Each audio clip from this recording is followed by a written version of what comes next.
Welcome back to Access Anime. My name is Henshin Ikeda, and today I'll be doing a walkthrough and review of Ixion Saga Dimension Transfer Episode 15. Now, if you remember from last episode, we see Sanglion actually bartering prices to travel by sea with a boat captain. Now, this boat captain is swindling Sanglion by upping the prices of traveling by sea. Now, Sanglion actually talks to Icarlet about the prices, and they've come to a conclusion: let's travel by land. Now, Icarlet actually mentions, how about we travel to Nanarapat? I've always wanted to visit that location. So apparently they're going to be heading by carriage to Nanarapat, and they'll be actually meeting back in 1 hour before they leave. Now, I should also point out we are taken to a different scene with Cone, and he has to go to the bathroom, and on his way to the bathrooms he runs into, it looks like Gustav, a few different members of Dukakis's little group, and they're pretending like he's not there, like, nah, I'm either drunk, he's in a hallucination, or these people are someone else probably.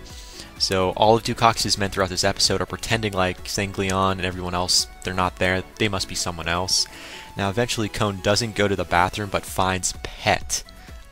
I'm like, wait, Pet is on a communicator? Talking to who?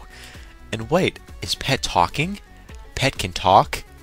Who is he talking to? Now we know it's Elma Flora, but Cone, he doesn't know. But I should point out throughout this episode, Cone tries to get all this information out of Pet, like, who are you working for? Tell me more about your background. And Pet kind of starts lying, saying, I'm your father, and blah, blah, blah. But, you know, Cone picks up on the BS. Now, I should also point out toward the end of the episode, Cone is now on the carriage, or, you know, the stagecoach, depending on what you want to call it. It is a carriage, regardless. Sanglion, Icarlet, everyone else is on board.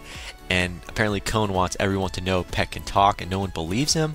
So he threatens Pet that he's going to, neuter him if he doesn't say anything. So he starts chasing him around, saying, I'm going to chop your nuts off. And eventually, you know, Pet actually says something, and Icarlet is not surprised. Go figure. Now, at the end of this episode, I wanted to point this out. While Cone was chasing Pet, saying, I want your balls, more or less. He says, I want your balls. We do hear Dukakis in the background. Not so much as him talking, but he overhears this because he's like, I guess, walking by or traveling right by this little stagecoach or carriage. Hear the words, I want your balls. And he puts his hands over top. He's like looking around like, you're not getting anything, type of an appearance or attitude. And I'm like, dude, this guy's got it bad. But again, that's where the episode ends, and I'll hold my final thoughts and rating at the end of the clip, so stay tuned. But let's dive right on in. So we open up this episode not exactly where we left off at all. In fact, we're already at the capital. So we're at the Imperial capital, St. Chiero's capital, to be more accurate, and they're now in St. Pierre Empire. And we see a little castle, and Cone approaches and he's like, that's it, that's the castle. They go inside the castle, because apparently Cone's not impressed, and the castle starts moving.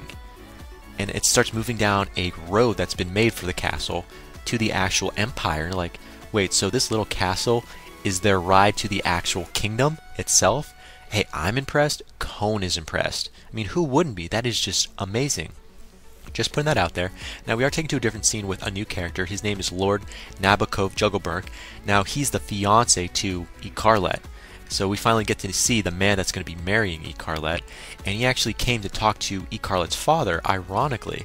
Now, Lord Nabokov apparently overhears all these rumors that, gee, Icarlet has been murdered, she's dead, she's no longer among the living. And he starts talking to the king about this, and the king turns around and says, oh yeah, I know, I started the rumors. I'm like, huh? So Icarlet's dad was the one putting all these rumors out that she was dead, just so it would buy her more time to get to the capital. So the cat's out of the bag, Icarlet is here, and she's alive. And it looks like Lord Nabokov is not really happy. He's trying to appear like, oh, thank God she's alive, but he's not happy at all. So the cat is out of the bag. So we are taken to a different scene with Lord Nabokov, and he basically, I thought this was kind of interesting because I kind of felt like he was already sinister, but this definitely answers all my questions right there. Apparently Lord Nabokov is in league with the Olga sorority, so he's the one behind the Olga sorority. He's the one that asked for help to take out Icarlet. So now we know what one of the villains are now, another villain to add to the pile. Just thought I'd mention that. Now we are taken to a different scene with Cone, and again he's amazed with the Empire. He loves this. He loves the kingdom in general. I mean, he loves checking out the whole Empire. It's like, keeps like saying, oh my god, this is like so amazing. He says all these random things. I'm like, a kid in a candy store. Need I say more? Now we are taken to a different scene with Icarlet, and she's being taken up an elevator, and she sees all of the Imperial family, all her relatives, mostly old guys. And apparently all these old guys, which are part of her royal family, which are part of the Imperial family, my bad, apparently all these old guys are higher, they have a higher claim to the throne, so they're higher up in the rankings than Icarlet is. So I thought that was kind of interesting, because I thought maybe Icarlet, when she gets married, she'll be up there, like, she'll be on the throne when her father kicks the bucket. I'm like, that doesn't look like it. No, it doesn't at all, ironically. Now, we are taken to a different scene with Icarlet, and she's talking with her father, the king, and she's receiving a crown, or a tiara, depending on what you want to call it. I think it's a tiara. So this tiara, or crown, is being given by her father, and the dude is just not there. She's like, wait, who are you? He doesn't even know his own daughter. He's a little senile, in my opinion, and he doesn't even know the name of his own head of state or servants, more or less, so he's in La La Land. So I don't know, I was expecting her father to be more taller, plain and simple, a little more taller. So I should point out, we are taken to a different scene with Icarlet, and again she is talking to her father, the king, and she just happens to mention, oh gee, Cone is a Hyperion, so she leaks it out to the king, Cone's a Hyperion. And apparently we hear Cone basically ask the king, okay, well, can you help me get to Alvidia? And he says no. I love that. The shutdown. No. I loved it. So the king says no to Cone, like, yeah, I can't help you get to Alvidia, but I know some astrologist in the Western Tower that probably could help you with that problem. I'm like, okay. And then the king actually goes on to say about something about Cone's destiny, and then stops. We hear his stomach growl. He's like, he starts to head to the bathroom, and Cone flips out. Wait, you said something about my destiny, and wait, where are you going? So the king ditches him for the bathroom. I thought that was well worth mentioning. Now we are taken to a different scene with Cone, and he's with Icarlet and everyone else in their little room, of course. And he basically wants to head to the library so he can find out more information on how to find the actual astrologist and the Western Tower. So he has to head to the library, but he can't read. So apparently Miranda points out she knows someone that's a librarian that could probably help him out. So at least now, I guess Cone has a plan. He knows what he wants to do. And eventually, after he finds a way back to go to his home, he's going to come back and tell Icarlet goodbye. You know, that's the plan. After he gets help, he'll come back and say goodbye to Icarlet, and he'll leave. Just thought that was worth mentioning. Now, we are taken to a different scene with Cone after he leaves, because he's by himself. Everyone else is too busy, so he's off by himself. Now, he's lost. He doesn't have a GPS. He's lost. And I should point out right now, Pet is nowhere to be seen. He's not with Icarlet. Pet actually starts running after Cone, ironically. Now, obviously, we know why, because probably it's to help Elma Flora with something, so that's why Pet is helping Cone for the greater good, right? I don't believe that. I'm sorry, I just don't. So apparently Cone is going to be helped by Pet. We also find out Pet, as a side job, he's a broker.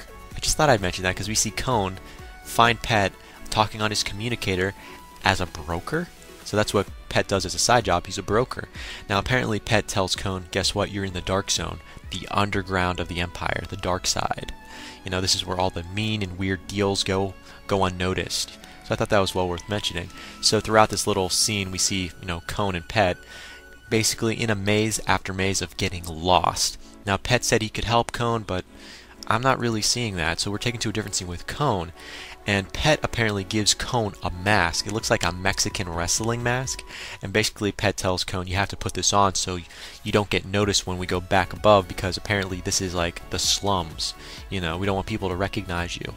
So I thought, okay, that was kind of interesting. But apparently Cone and Pet stumble upon, you sitting down? Yeah, I'll wait, you sitting down for this one? They stumble upon an anti-Empire rally. I'm like, it's called the AEP. And it's run by a guy called Mr. Z. And basically the AEP is people who want to overthrow the Empire. I'm like, uh-oh. I mean, really? This is the last place you want to be caught appearing at, you know? Glad you guys have masks on. Now, however, I should point out, Master Z, the guy that's in charge of this rally, notices Cone and says, you've seen too much, I'm coming after you. So he goes after him. So we're taken to a different scene, and Cone and Pet are running away.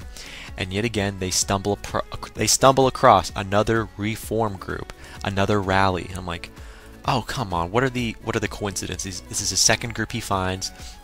Now, I should point out the guy that's in charge of this group, it's Sanglion. He's in his mask, so you really don't know, but it's Sanglion. Just putting that out there. And the group is called the AEM&P. Apparently, it stands for the Anti-Empire Muscle and Pets. What? I really don't even want to go there, but again, Sanglion turns to, Cone and Pet saying, "You've seen too much, I'm going to go after you." And Cone and Pet end up running, and guess what? There's another scene. Cone and Pet stumble across yet another group, and apparently this group is run by Mirandel, and it's called the AEG, not from Gundam, but it's called the AEG, the Anti-Empire Girls. And then Cone makes the funny joke, maybe it's the Anti-Empire Guys. And then the whole group turns on him and says, "We're coming after you." So Mirandel's going after them now. And again, Cone and Pet run away. Now we are taken to a different scene where we see each one of these group leaders. We see Mr. Z, Sanglion is called the Tiger Muscle, and Mirandel is referred to as the Je Temes Star. So Je Temes Star is her name. And again, they're all wearing masks, so we don't really know their real identity, even though we do. And it's like the Three Musketeers gone wrong. And apparently each one of these representatives from each one of these small groups knows each other. So it's kind of interesting, and they start fighting. So you see Mirandel versus Sanglion versus Mr. Z, and they're just fighting, and then Cone and Pet run away without them noticing. Now we see more characters being introduced. We have, I guess, Slayer Z, Cosmic Comic, and the Big Bonsai. They come out of nowhere, and they appear from other factions that I guess were over the years have formed, and they're fighting as well. And I thought, so the Freak Show is getting even better, or in this case, worse. So they're just fighting amongst each other. Now we are taken to a different scene with Cone, and eventually he reaches the astrologist and the tower in general, and he sees this really, really old guy, and he asks for help, and the guy says, "No." I'm like, he says no right off the bat, and I love it. And eventually we find out this old guy tells Cone, "You have to ask an Elma technician, because, I may be the astrologist, but, the Elma technician would know more." So now it's like a goose chase, and you know what? Cone has just had it. He's like, enough's enough. But just when he's had enough, apparently, I'm just putting this out there, he hears Elma Flora's voice, and he follows it, and apparently the old guy says there shouldn't be anyone up there, but there is. So I thought this was kind of ironic. So he follows the voice, and Elma Flora basically tells Cone to go to Jungleburg, the domain. And then she says the key to your return is there. And then he's like, enough's enough. He turns the curtain and she disappears. Off in the distance, he sees the little country or the little kingdom called Elvidia in the sky. So we are taken to a different scene with Cone yet again. And he catches up with Icarlet. And he tells Icarlet, "Guess what? I'm going to be heading to Jungleburg with you." And I thought that was kind of interesting, and that's cool. Now we're taken to a different scene with a servant that looks like Mr. Z, because it is Mr. Z, comes in and tells Icarlet, "I'm here on, Lord Jungleburg's behalf to transport you, to the Jungleburg domain." And again, everyone, Sanglion, Mirandel, they notice it's Mr. Z. The servant is Mr. Z. Now, eventually we do see Mr. Z, the servant, take everyone else outside to the airship. And I'm like, you shitting me? They have an airship? And apparently they'll be traveling to Jungleburg by airship, or in this case, a skyboat. And that's where the episode ends. As for final thoughts, you have an airship. You could go to Elvidia anytime you want, unless this mythical little place is like randomly appears everywhere, but you have airships. Moving on to Pet, one more final thought. Pet, come on, just tell Cone you work for Elma Flora, plain and simple. But again, that ends it for my final thoughts. Nothing too much there. As for my rating, 3.5 out of 5. Were there any fight scenes? Kind of, but I wasn't really intrigued. Was there any drama, romance? No. New information? Not so much, so final rating, 3.5 out of 5. But again, that ends it for now. That ends it for my walkthrough and review of Ixion Saga Dimension Transfer episode 15, but definitely comment down below, let me know, thumbs up, thumbs down, definitely subscribe, check me out on Twitter, and follow me if you like. But again, guys, that ends it for now. Let me know what you thought of this episode, and let me know what you think's going to happen in the next episode that's coming out. But again, guys, that ends it for now. I've got one more walkthrough and review to do today, plus a special video, so definitely stay tuned. But I gotta hit the bricks, I gotta go, and before I go, I have to say it, and I always say it. You can't stop the access, but you can watch the feed. I'll see you later, guys.